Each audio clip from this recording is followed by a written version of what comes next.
दोस्तों, अगर आपको भी लगता है कि ईश्वर आपकी प्रार्थनाओं को नहीं सुन रहा है, उसने आपके जीवन में बहुत दुख और तकलीफें भर दी हैं, तो यह कहानी आपके लिए है।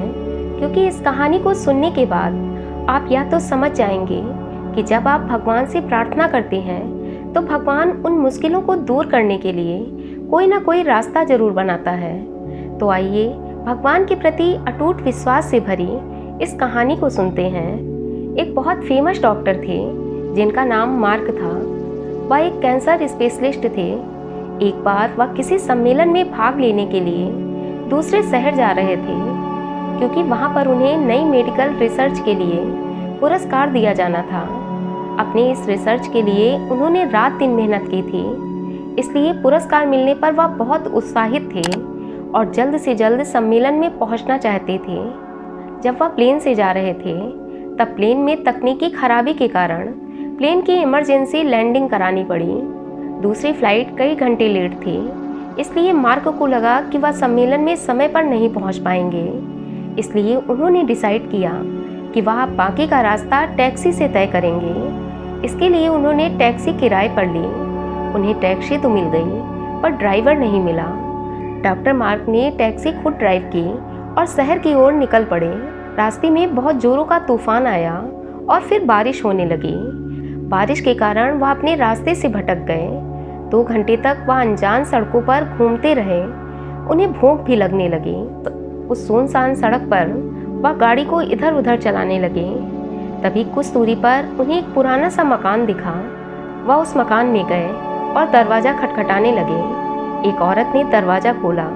तब मार्क ने उन्हें बताया कि किस तरह वह अपना रास्ता भटक गए हैं। उस औरत ने उन्हें अंदर बुलाया और उन्हें पीने के लिए चाय दी।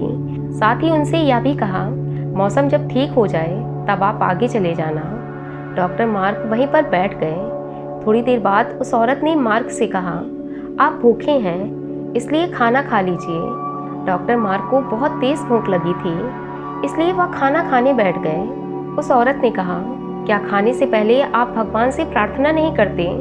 तब मार्क ने कहा, मैं मेहनत पर विश्वास करता हूँ, प्रार्थनाओं पर विश्वास नहीं करता, इसलिए आप अकेले ही प्रार्थना कर लें। वह औरत कुछ नहीं बोली।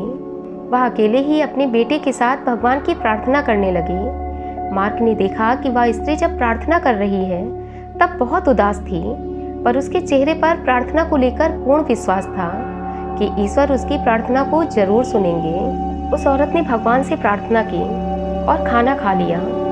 मार्क ने उस औरत से कहा, क्या तुम्हें विश्वास है कि भगवान तुम्हारी प्रार्थना सुनेगा? और तुम्हें भगवान से ऐसा क्या चाहिए जो तुम इतनी प्रार्थना करती हो?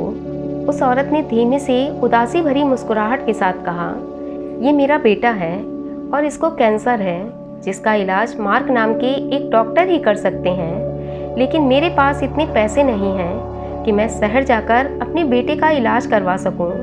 यह सच है कि भगवान ने अभी तक मेरी किसी प्रार्थना का जवाब नहीं दिया है, लेकिन मुझे विश्वास है कि ईश्वर मेरी प्रार्थना एक न एक दिन जरूर सुनेंगे। वे अवश्य ही मेरे बच्चे का इलाज डॉक्टर मार्क से करवाकर उसे स्वस्थ कर देंगे। डॉक्टर मार्क यह सुनकर बिल्कुल अवाक रह गए। कुछ पल के लिए वह खामोश हो गए। उनकी आंखों से आंसू बहने लगे। वह मन ही मन बोले कि सचमुच ईश्वर महान है। उन्हें सारी बात याद आने लगी, कैसे उनकी फ्लाइट की लैंडिंग हुई और वह रास्ता भटक गए और उस बच्चे के पास पहुंच गए। वह समझ गए कि यह सब इसलिए नहीं हुआ कि भगवान को केवल उस औरत की प्रार्थनाओं का उत्तर देना था, बल्कि भगवान उन्हें भी एक मौका देना चाहते थे कि वे अपने जीवन में धन कमाने, प्रतिष्ठा कमाने आदि से ऊपर उठकर उन लोगों की मदद करें जो बिल्कुल असहाय हैं, जिनके पास धन नहीं है, लेकिन उन्हें भगवान पर विश्वास है। उन्होंने उस औरत को सारी बात बताई और उस बच्चे का इलाज फ्री में कर दिया। वह बच्चा बहुत जल्द ही ठीक हो गया। दोस्तों, यह कहानी भगवान के प्रति अटूट विश्वास की कहानी है।